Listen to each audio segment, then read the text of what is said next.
Lately, I've been seeing a lot of videos of other people reflecting on their lives and talking about what they regret. And every time I watch these videos, I find myself thinking, I don't think I'll have any. It's not because I've always done the right things. I've made a lot of wrong decisions, sometimes embarrassingly wrong. I have hurt people, taken detours, ignored red flags, and acted out of fear and ego. I've had moments where I could have done better, should have done better. But even with all that, I can't find it in me to regret any of it.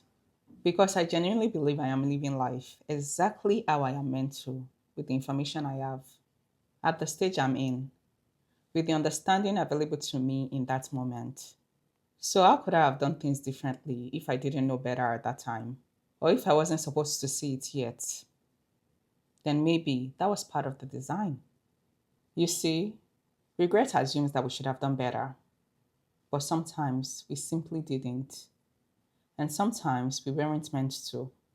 I think about God's grace a lot in this context, how He works even through our mistakes, how He redeems even the messy parts of our stories. The Bible says, all things work together for good, not just the good choices, not just the holy ones, all things. So even the heartbreaks, the missed opportunities, the seasons of confusion, they were never wasted. They became teachers.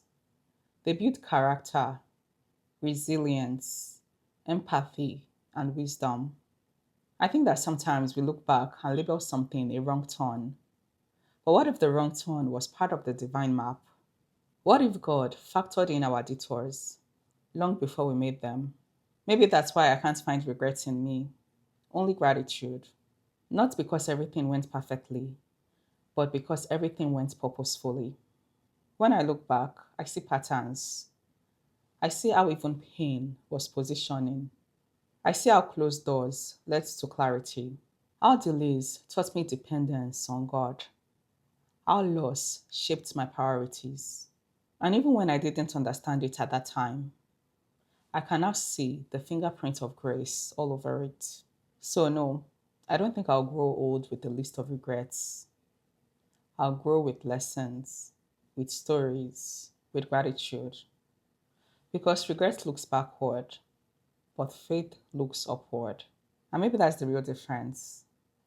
I'm not depending on my hindsight, I am trusting in His foresight.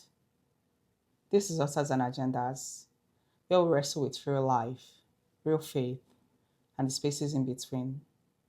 Thank you for watching.